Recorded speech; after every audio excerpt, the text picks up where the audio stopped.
CVR ఓం channel ప్రేక్షకులకు నమస్కారం. గాయత్రి మంత్రం యోగాభ్యాసం ప్రత్యేక కార్యక్రమానికి శుభ స్వాగతం. విశ్వమంతటికి వేదములే ప్రమాణం. ముఖ్యంగా గాయత్రి మంత్రానికి మించినది మరొకటి లేదని చెప్పింది. ఈజ రచన సృష్టిలో వేలాది లోకాలు మహర్షులు ఆ గాయత్రి మతానికైతే జప తపాదులతో యోగ సాధనతో సేవించి తరించారు. మరి ఆ మంత్ర బలంతో అపారమైన శక్తి అంటే యుక్తుల్ని సంపాదించారు. పరమ పావనమై ఆ మంత్రారాజం యోగ సాధన ద్వారా ఎలా అనుసంధానం చేయాలో వివరించేందుకు ఫిజిక్స్ లెక్చరర్ శ్రీ విక్రమ్ దాచపల్లి గారైతే విచ్చేశారు. అలాగే మీ అభిప్రాయాలను మా గాయత్రి మంత్రం యోగాభ్యాసం మెయిల్ ఐడి cvr@cvrinfo.com ద్వారా మాకు తెలియజేయండి. ఇక వారిని స్వాగతిస్తూ ఈ కార్యక్రమాన్ని అయితే మొదలు పెడదాం. ఆలస్యం ఎందుకు. నమస్కారం అండి విక్రమ్ గారు. నమస్తే అండి. ముఖ్యంగా చూసుకున్నట్లయితే ఈ గాయత్రి మంత్రంలో 24 అక్షరములతో పాటు 24 దేవతామూర్తుల శక్తి అంటే అంతర్గతంగా ఉంటుందట. అదే విధంగా మనం చూసుకున్నట్లయితే 24 గాయత్రి అని అంటారు. దీని గురించి కొంచెం ప్రేక్షకులకి వివరిస్తారా? ఇప్పటిదాకా మనం మాట్లాడుకున్నట్టు 24 అంటే 24. గాయత్రి ఛందస్సు అనేది 24 అక్షరాలు. ప్రతి అక్షరానికి ఒక దేవుడు, ఒక దేవతా శక్తి, ప్రతి అక్షరానికి ఒక రంగు కూడా వాళ్ళు ప్రతిపాదించారు. మొదటి అక్షరానికి ఈ రంగు, తర్వాత ఇంకొక అక్షరానికి ఈ రంగు అని. అసలు ఈ దేవతా శక్తులు ఏంటి, ఈ వర్ణాలు ఏంటి, ప్రతి అక్షరానికి ఒక వర్ణం ఏంటి అనేది మనం ఆలోచిస్తే, అంటే ఈ సాధన చేయగా ఈవెన్ 24 అక్షరాలు ఎక్కడున్నాయంటే శరీరంలో డిఫరెంట్ బాడీ పార్ట్స్లో ఉన్నాయని కూడా చెప్తారు. ఎప్పుడైతే సంధ్యావందనం చేస్తున్నారో రకరకాల ముద్రలు వేస్తారు. ఈ 24 అక్షరాలు కూడా శరీరంలో ఒక్కొక్క భాగానికి ఒక్కొక్క అక్షరం ఇచ్చారు. అంటే ఆ భాగంలో శక్తి ప్రయాణిస్తుంటే దాన్ని ఆ అక్షరంతో సూచించారు. అక్షరము అంటే క్షరము కానిది, నశించనిది అంటే శక్తి. ఉన్నది ఒకటే శక్తి.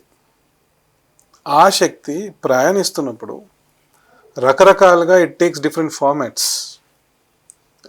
ఈ ప్రకృతి ఇలా పనిచేయడానికి సోర్స్ ఎనర్జీ ఒకటి ఉంది. దాన్ని మనం ఓంకారము అంటున్నాం. ఓంకారం నుండి శక్తి బయలుదేరి when it gets divided into different other energies, అంటే రకరకాల శక్తులుగా అది విడిపోయినప్పుడు వాటిని మనం వేరే వేరే పేర్లతో పిలుస్తున్నాం. సో అన్ని శక్తులకి మూలం ఓంకారం. ఓంకారం అనే బీజాక్షరం నుంచే మిగతా బీజాక్షరాలు కూడా ఉద్భవిస్తాయి. అలా శరీరంలో కూడా శక్తి రూపాంతరం చెందుతూ డిఫరెంట్ ఫార్మాట్స్ తీసుకుంటూ రకరకాల బాడీ పార్ట్స్లో వెళ్తుంది.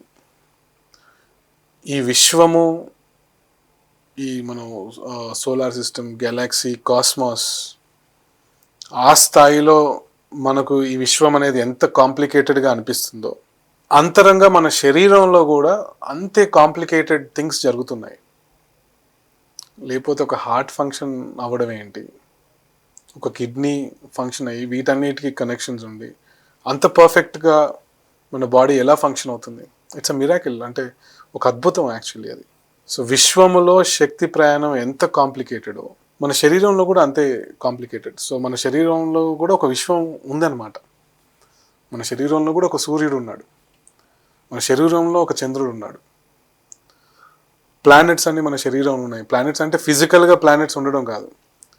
ఎలా అయితే విశ్వము ఇలా ఉండడానికి విశ్వంలో ఈ రకరకాల ప్లానెట్స్ కానీ, గెలాక్సీస్ కానీ, సోలార్ సిస్టమ్ కానీ, సన్ కానీ ఇవన్నీ ఎలా రెస్పాన్సిబుల్లో, అలాగే మన శరీరంలో ఈక్వివలెంట్ థింగ్స్ ఉన్నాయి, దానికి సమానమైన మన శరీరంలో ఉన్నాయి. అవి అలా పనిచేయడం వల్లనే మనం ఇలా హ్యాపీగా బ్రతకగలుగుతున్నాం అన్నమాట. సో 24 గాయత్రి అంటే ఈ శరీరంలో ఉన్న రకరకాల శక్తులు, వాటి గురించి ఒక్కొక్క అక్షరం అన్నమాట. మళ్ళీ మనం గాయత్రిలో ఎక్కడ మొదలుపెట్టినా కూడా తిరిగి శరీరం దగ్గరికి రావాల్సింది. ఎందుకు? మనం ఆ గాయత్రి శక్తిని ఎక్స్పీరియన్స్ చేయడానికి మనకున్న ఒకే ఒక సాధనం, టూల్, మన శరీరం. ఇప్పుడు నేను ఇది ఎక్స్పీరియన్స్ చేస్తున్నానంటే it's because of my body. So శరీరం నుంచి మనం అనుభవం అనేది స్టార్ట్ చేస్తాము. సో ఈ అక్షరములు శరీరంలో ఎక్కడ ఉన్నాయో మనం తెలుసుకోవాలి. ఎలా తెలుసుకోవాలి? సాధన. సో 2 రకాలు ఉన్నాయండి. అంటే సాధన చేస్తూ వెళ్ళిపోవడం, అది శక్తి మూలాధారానికి వెళ్ళిందా, స్వాధిష్టానానికి వెళ్ళిందా, సహస్రారానికి వెళ్ళిందా అనేది నాకు అనవసరం. నేను ప్రకృతికి సరెండర్ అయ్యి సాధన చేస్తూ వెళ్ళిపోవడం, ఇదొక పద్ధతి. ఇంకొకటి ఏంటంటే, నేను సాధన చేస్తున్నప్పుడు అబ్జర్వ్ చేసి, ఓహో నాకు ఇలా జరుగుతుంది, రేపు పొద్దున కొత్తగా ఎవరైనా సాధన మొదలుపెట్టే వాళ్ళకి నా అనుభవాలు వాళ్ళకు కొంచెం హెల్ప్ అవుతాయి కాబట్టి నేను ఐ రికార్డ్ మై ఎక్స్పీరియన్సెస్. కాబట్టి నేను అబ్జర్వ్ చేయడం స్టార్ట్ చేస్తాను. సో శరీరంలో ఇక్కడ నుండి ఇక్కడికి శక్తి బయలుదేరుతుంది, నాకు ఈరోజు ఈ అనుభవం వచ్చింది, సో గాయత్రి శక్తి అంటే ఇది అని నాకు రియలైజేషన్ వచ్చింది. ఈ అక్షరానికి ఇది ఏదైతే రంగు అని వాళ్ళు ప్రతిపాదించారో ఆ రంగు ఏంటనేది నాకు అర్థమైంది. సో నేను ఒక రికార్డ్ చేసి ఫ్యూచర్ జనరేషన్స్కి నేను అందిస్తున్నాను. ఇది ఇంకొక పద్ధతి. మొదటి పద్ధతిలో ఫ్యూచర్ జనరేషన్స్కి యూజ్ లేదు, ఎందుకంటే ఎవరి సాధన వాళ్ళు చేసుకుంటూ వెళ్ళిపోతారు. రెండవ పద్ధతిలో అనుభవాలన్నీ రికార్డ్ చేసి ఇంకా ముందు సాధన చేసే వాళ్ళకి ఈజీగా ఉండాలి. నేను తెలియక కొన్ని లాంగ్ స్టెప్స్ వేసి ఉండొచ్చు, రాంగ్, అది లాంగ్, నాకు కొంచెం ఎక్కువ సమయం పట్టుండొచ్చు. ఆల్రెడీ నేను ప్రయాణించాను కాబట్టి ఫ్యూచర్ జనరేషన్స్ వాళ్ళు ఇదే సాధన చేస్తున్నప్పుడు నేను చేసిన తప్పులు చేయకూడదు, వాళ్ళు ఇంకా తక్కువ టైంలోనే అచీవ్ చేయొచ్చు అనే ఉద్దేశం నాకుంటే అది నేను రికార్డ్ చేస్తాను. అలా రికార్డ్ చేసినవే రామాయణం కానీ ఉపనిషత్తులు కానీ ఇవన్నీ. అంటే వాళ్ళు ఎందుకు దాన్ని రికార్డ్ చేసి ఉంటారు? ఈ గాయత్రి శక్తి ఇలా ఉంటుంది, ఇన్ని చక్రాలు ఉన్నాయి, షట్చక్ర భేదనం ఇలా చేయాలి, ఇవన్నీ వాళ్ళు ఎందుకు రికార్డ్ చేశారు? రికార్డ్ చేయడం వల్ల వాళ్ళకేమొచ్చింది? వాళ్ళ సాధన జరుగుతూనే ఉంది. బట్ ఇది రికార్డ్ చేసి ఫ్యూచర్ జనరేషన్స్కి తెలియజేయాలి అనుకోవడం అనేది ఒక ఉన్నతమైన భావన, కంపాషన్. అంటే నాలాంటి వాళ్ళే కదా ముందు తరాలలో వచ్చే వాళ్ళు కూడా దీన్ని అనుభవించాలి, దీని గురించి తెలుసుకోవాలనే తపన అనమాట. సో అలా 24 అక్షరాలు ఛందస్సులో ఈ ప్రకృతి యొక్క ప్రాపర్టీస్ అన్నిటిని అనలైజ్ చేసి పెట్టినది గాయత్రి. ఇంకొక ద్రష్ట ఇదే ప్రకృతి యొక్క శక్తులను గ్రహించి, సత్యాన్ని గ్రహించి దాన్ని 105 అక్షరాలలో విభజించి మనకు అందించి ఉండొచ్చు. అది వేరే ఛందస్సు. మనకు వేదములు అన్నీ చూసుకున్నా కూడా రకరకాల మంత్రాలు రకరకాల ఛందస్సులో ఉంటాయి. మనం పర్టికులర్గా మాట్లాడుకునేది గాయత్రి ఛందస్సు గురించి. ఇంకొక ద్రష్ట వేరే ఛందస్సులో దీన్ని దర్శించి ఉండొచ్చు. ఆయన ఫార్మాట్లో 105 అక్షరాలు ఉండొచ్చు. అంటే శరీరంలో 105 పాయింట్స్ని తను అబ్జర్వ్ చేసి ఆ శక్తి గురించి చెప్పుండొచ్చు. అది వేరే ఛందస్సు అవుతుంది.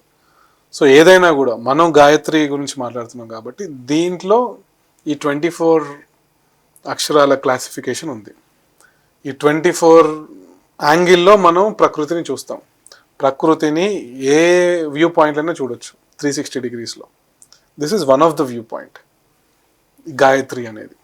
సో దాంట్లో 24 అక్షరాలు అనేది మన వ్యూ పాయింట్ అన్నమాట. అలాగే అండి, మనం మరొక ప్రశ్నలో కూడా వెళ్ళిపోదాం. ముఖ్యంగా మనం చూసుకున్నట్లయితే ఇటు ప్రతిరోజు గాయత్రి జపం కొంతమంది చేస్తూ ఉంటారు. అదే విధంగా మనం చూసుకున్నట్లయితే ఎన్నటికీ అంటే రోగగ్రస్తుడు కాలజలడు అంటారు. అంటే ముఖ్యంగా ఇటు ఎందరో మహర్షులు, యోగులు, తపస్సులు అయితే స్వానుభవం అంటే దాన్ని చెప్పిన సత్యం కావచ్చు, ఇది విద్యార్థులకు ముఖ్యంగా మనం చూసుకున్నట్లయితే కార్యాలయంలో కావచ్చు తరగతులు నిర్వహించి ప్రచారం చేస్తే బాగుంటుందేమో అని అంటారు. మరి మీరేమంటారు? సో గాయత్రి మంత్రం మనం ఇందాక నుంచి మాట్లాడుకున్నట్టు యోగాభ్యాసం చేస్తున్నప్పుడు చక్కటి ఆరోగ్యం వస్తుంది. సో మీరు అన్నట్టు రోగగ్రస్తులు కాకుండా సంతోషమైన ఆనందకరమైన జీవితాన్ని సాధకుడు అనుభవిస్తాడు. సో మీరేమంటున్నారంటే ఇది ఆఫీసెస్లో, స్కూల్స్లో పిల్లల వరకు చేర్చాలి. డెఫినెట్లీ ఈరోజు మన ప్రయత్నం కూడా అదే. ఈరోజు మన ఇద్దరం ఇక్కడ కూర్చొని మాట్లాడుతున్నాం అంటే 10 మందికి ఈ గాయత్రి మంత్రం యొక్క గొప్పతనం, దాన్ని ఫలితం ఎలా పొందాలి, అది తెలియజేయడమే మన మెయిన్ ఉద్దేశం కూడా ఈ ప్రోగ్రాంలో. అలాగే ఈ గాయత్రి మంత్రం అనేది ఏదో ఒక మతానికి సంబంధించిందో లేకపోతే ఒక వర్గానికి సంబంధించిందో కాదు. This is universal. శరీరం ఉండి ప్రాణం ఉన్న ఏ వ్యక్తి అయినా కూడా ఈ గాయత్రి సాధన చేస్తే సత్యానికి చేరుకోవడానికి ఇది ఒక చక్కటి మార్గం, రాజమార్గం. రకరకాల మార్గాలు ఉన్నాయి సత్యాన్ని చేరుకోవడానికి. కొన్ని మార్గాలు చాలా కఠినంగా ఉంటాయి. సో ఈ గాయత్రి మార్గం అనేది చాలా హ్యాపీ వే అన్నమాట. అంటే రాజమార్గము అంటాం మనం, దీన్ని రాజయోగం అని కూడా అంటారు. దీంట్లో ఫుడ్ ఇంతే తీసుకోవాలి, ఇలాంటి రెస్ట్రిక్షన్స్ అంటూ ఏమీ లేవు. సహజంగా బ్రతకడానికి ట్రై చేస్తున్నాము. We're trying to be as natural as possible. So definitely విద్యార్థులకు ఎస్పెషల్లీ, అంటే 15 years అన్నా అట్లీస్ట్ దాటిన వాళ్ళకి ఇది ఒక చక్కటి అవకాశం. అంటే ఈ గాయత్రి గురించి తెలుసుకొని సాధన చేయడం అనేది ఒక విధంగా వాళ్ళ లైఫ్లో ఒక బ్లెస్సింగ్. నాకు 28, 29, 30 years ఉన్నప్పుడు తెలిసింది గాయత్రి గురించి. ఇంకా ముందు తెలిస్తే ఇంకా బాగుండేది అనే ఒక ఫీలింగ్ ఎప్పుడు ఉంటుంది. సో అలా మన ఈ ప్రయత్నం కూడా విద్యార్థులు కానీ, రకరకాల కాంపిటేటివ్ ఎగ్జామ్స్కి ప్రిపేర్ అయ్యే వాళ్ళు కానీ, ఎవరైనా కూడా వాళ్ళ రెగ్యులర్ వర్క్స్ చేసుకుంటూ ఇనీషియలీ అట్లీస్ట్ ఒక గంట సేపు ఇన్ ఏ డే ఈ గాయత్రి యోగ సాధనకి కేటాయిస్తే they life will be completely changed. వాళ్ళ చదువులలో, వాళ్ళ ప్రొఫెషన్స్లో మంచి అభివృద్ధి సాధిస్తారు. ఎందుకని దీంట్లో మనం మాట్లాడుకున్నట్టు శారీరకంగా మంచి ఆరోగ్యం వస్తుంది, మానసికంగా మంచి ఆరోగ్యం వస్తుంది. ఎప్పుడైతే మానసికంగా వాళ్ళు ఆరోగ్యవంతులుగా తయారవుతారో, మానసిక దౌర్బల్యాలన్నీ దూరం అవుతాయో, వాళ్ళ పనులు చాలా బాగా చేసుకుంటారు, చదువు బాగా అర్థం అవుతుంది. సో డెఫినెట్లీ ఇది ఆ లెవెల్ వరకు తీసుకెళ్లాల్సిన బాధ్యత మనందరిది కూడా. సో ఎవరైతే ఈ గాయత్రి గురించి తెలుసుకుంటారో వాళ్ళ ఇమీడియట్ రెస్పాన్సిబిలిటీ ఏంటంటే వాళ్ళు సాధన చేస్తూ 10 మందికి దీని గురించి చెప్పడం. సో నేను దీని నుంచి ఈ బెనిఫిట్ నాకు వచ్చింది, సో అది 10 మందికి తెలియాలనే ఉద్దేశం. సో ఈ గాయత్రి పద్ధతే అది, because that is the nature of nature. ప్రకృతి యొక్క లక్షణం ఏంటంటే ఎక్స్పాండ్ అవుతూ ఉండడం, ఒక దగ్గర కాన్స్టెంట్గా ఉండడం ప్రకృతి యొక్క లక్షణం కాదు. Continuously it expands. So Gayatri సాధకుడు కూడా సాధన చేస్తూ తన చుట్టూ ఉన్న 10 మందికి దీని గురించి చెప్తూ ఉంటాడు. అంటే ఇట్స్ ఎ న్యాచురల్ ప్రాసెస్. ఇవన్నీ లైక్ తన నుంచి నాద తరంగములు వెలువడుతుంటాయి, బిందు తరంగములు వెలువడుతుంటాయి. So his whole presence is very contagious. అంటే మిగతా వాళ్ళకు కూడా దాని గురించి తెలుసుకోవాలనే ఆసక్తి వస్తుంది. సో మీరు అన్నట్టు డెఫినెట్లీ ఇది ఆ స్థాయి వరకు పిల్లల వరకు కూడా వెళ్ళడానికి మన ప్రయత్నం కూడా. అవునండి, అలాగే అండి. మరి మనం మరొక ప్రశ్నలోకి అయితే వెళ్ళిపోదాం. ముఖ్యంగా మనం చూసుకున్నట్లయితే ఇటు సంధ్యావందనంలో గాయత్రి మాతనైతే ఉదయం గాయత్రి గాను, మధ్యాహ్నం చూసుకున్నట్లయితే సావిత్రి గాను, సాయంత్రం చూసుకున్నట్లయితే సరస్వతి గాను, మరి ముఖ్యంగా చూసుకున్నట్లయితే ఇలా చాలా వరకు మనం ఇన్ని విధాలుగా ఉదయం, సాయంత్రం, మధ్యాహ్నం 3 విధాలుగా మనం చూసుకోవడం అనేది జరుగుతుంది. అదే విధంగా మనం చూసుకున్నట్లయితే ఇట్లా చెప్పిన మాత్రమే కాకుండా మరి ముఖ్యంగా అలా వేరే అమ్మవార్లుగా చేయటంలో అంతర్యం ఏమైనా ఉంటుంది అంటారా? గాయత్రి త్రికాల సంధ్య అంటారు. యూజువల్లీ గాయత్రి ఉపదేశం ఎవరైతే తీసుకుంటారో, అంటే రిచువలిస్టిక్గా మనం మాట్లాడితే బ్రాహ్మిన్ కమ్యూనిటీలో ఉపనయనం అనే ఒక ప్రాసెస్ ఉంటుంది. ఉపనయనం అనే ప్రాసెస్లో గాయత్రి మంత్రాన్ని ఉపదేశిస్తారు. ఈ గాయత్రి మంత్రాన్ని వాళ్ళు త్రికాల సంధ్యగా 3 పూటల సంధ్యావందనం చేస్తూ ఉంటారు. సో అది ఆ పర్టికులర్ కమ్యూనిటీలో ఒక తరతరాల నుంచి వస్తున్న ఒక రిచువల్. బట్ ఆ రిచువల్ వెనుక యాక్చువల్ మీనింగ్ ఏంటి అనేది మనం చూసుకున్నట్టయితే, ఆ సంధ్యావందన మంత్రాలు కూడా మనం పరిశీలించి చూసినట్టయితే మనకు క్లియర్గా ఈ గాయత్రి యోగాభ్యాసం, మన ఇన్ని ఎపిసోడ్లుగా మాట్లాడుతున్న గాయత్రి యోగాభ్యాసం మొత్తం దాంట్లో కనిపిస్తుంది. త్రికాల సంధ్యావందనం చేయడం అంటే 3 పూటలా కూడా ఈ గాయత్రి యోగ సాధన చేయడం. ఈ ముద్రలు కానీ ఆసనాలు కానీ న్యాచురల్లీ దానంతట అవే ఈ సాధనలో వస్తాయి, మనం కావాలని చేయాల్సిన అవసరం లేదు.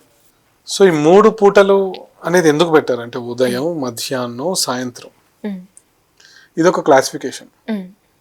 సో భూమి తన చుట్టూ తను తిరుగుతున్నప్పుడు, సో దాని పొజిషన్ బట్టి మన మార్నింగ్ టు ఈవినింగ్ టెంపరేచర్ మారుతుంది, అట్మాస్ఫిరిక్ కండిషన్స్ మారుతున్నాయి, లైటింగ్ మారుతుంది. మార్నింగ్ సన్లైట్ ఉంటుంది, మధ్యాహ్నం వరకు కొంచెం అంటే ఫస్ట్ చిన్నగా స్టార్ట్ అయ్యి కొంచెం పెరుగుతుంది, మళ్ళీ తగ్గుతూ తగ్గుతూ చీకటి పడుతుంది, మళ్ళీ ఇట్ రిపీట్స్. ఇది ఒక సైక్లిక్ ప్రాసెస్. ఎందుకు? భూమి తన చుట్టూ తను ఒక సైక్లిక్ ఆర్డర్లో తిరుగుతుంది కాబట్టి. సో ఇలా తిరుగుతుంది అంటే దెర్ ఇస్ ఎ చేంజ్. ఈ చేంజ్ అనేది ఎగ్జాక్ట్లీ 3 shiftsలో జరుగుతుందా? కాదు, it's continuous change. As we speak now ఇంకొక 2 నిమిషాల తర్వాత కంప్లీట్ ఈ కండిషన్ అంతా మారిపోతుంది. అంటే ఈ రూమ్లో టెంపరేచర్ కావచ్చు, రూమ్ అంటే ఈ మన అట్మాస్ఫిరిక్ టెంపరేచర్ కావచ్చు, ప్రెషర్ కావచ్చు, కంప్లీట్లీ చేంజ్ అవుతూ ఉంటుంది. ఎందుకంటే సడన్గా మార్నింగ్ ఉంటూ సడన్లీ మధ్యాహ్నానికి షిఫ్ట్ అవ్వదు. It's a gradual shift. మనం ఒక దగ్గర లైన్ డ్రా చేసి ఇక్కడ వరకు మార్నింగ్, ఇక్కడ వరకు ఆఫ్టర్నూన్ చెప్పగలమా? చెప్పలేము. సో ప్రాక్టికల్గా ఒక మేజర్ చేంజ్ మనకు కనిపిస్తున్నారు. సో ఇక్కడ వరకు ఓకే, మార్నింగ్ అంటున్నాము, మధ్యాహ్నం అంటున్నాము, సాయంత్రం అంటున్నాము. ఈ 3 పూటలా కూడా ఎలా అయితే అట్మాస్ఫిరిక్ కండిషన్స్ మారుతూ ఉన్నాయో మన శరీరంలో కూడా అలాంటి మార్పులు వస్తూ ఉంటాయి. మన శరీరంలో కూడా ఉదయం ఉంటుంది, శరీరంలో కూడా మధ్యాహ్నం ఉంటుంది, శరీరంలో కూడా రాత్రి ఉంటుంది, మళ్ళీ సైక్లిక్ ప్రాసెస్ జరుగుతూ ఉంటుంది. శరీరంలో ఉదయం మధ్యాహ్నం ఉండడం అంటే ఏంటి? మన భావనలు కూడా, మన ఆలోచనలు కూడా ఉదయం లేచినప్పుడు మన మైండ్ ఒకలా ఆలోచిస్తుంది, మధ్యాహ్నానికి ఇంకోలా ఆలోచిస్తుంది, రాత్రికి ఒకలా ఉంటుంది మూడ్ కానీ మైండ్ సెట్ కానీ. సో ఆ మూడ్ అండ్ మైండ్ సెట్ బట్టి మనం రకరకాల డెసిషన్స్ తీసుకుంటాం మన డే టు డే లైఫ్లో, సమయానుసారంగా తీసుకుంటూ ఉంటాం.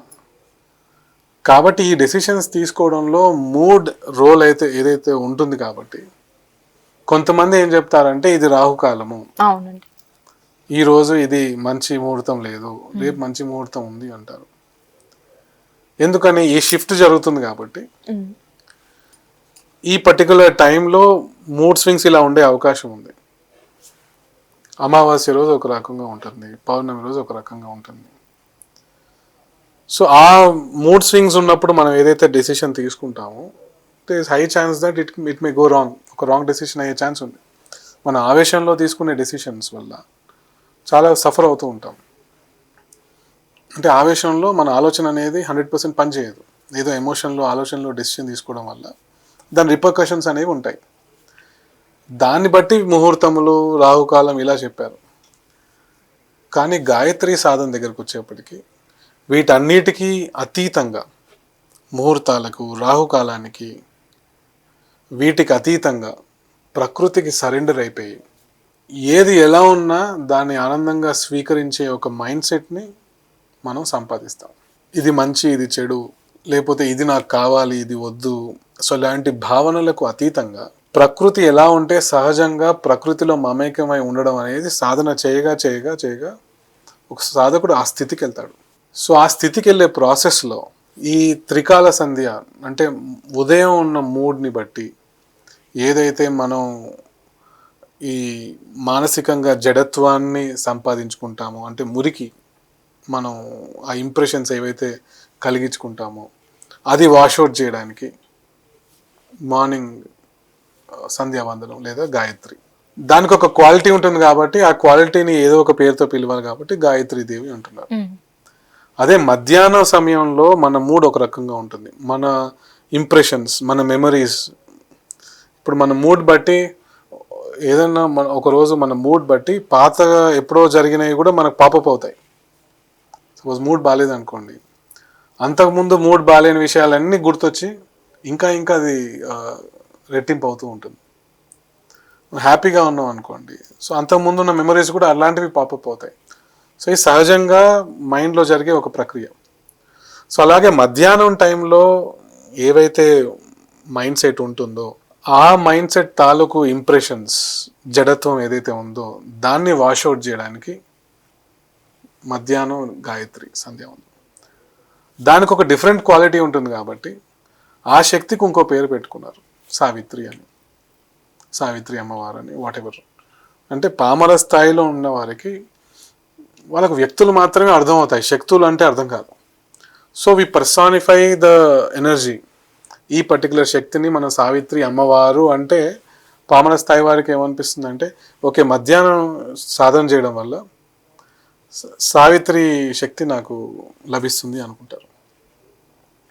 సిమిలర్లీ సాయంత్రం టైంలో ఆ పర్టికులర్ మైండ్ సెట్కి సంబంధించిన ఇంప్రెషన్స్ ఏవైతే ఉన్నాయో అవి వాషౌట్ చేయడానికి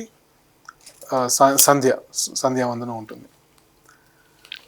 ఇదే అంటే ఇంతకుముందు ఎపిసోడ్లో కూడా చెప్పాను, ఈ క్వాలిటీస్ని మనం త్రిగుణాలు అంటాం. త్రిగుణాలు: సత్వగుణము, తామస గుణము, రాజస గుణము. ఉదయం అందరికీ కూడా సత్వగుణం ఎప్పుడైనా డామినేటింగ్గా ఉంటుంది. ఇప్పుడు నేను ఇక్కడ కూర్చున్నాను, మనసు ప్రశాంతంగా ఉంది అంటే సాత్వికంగా ఉందన్నమాట.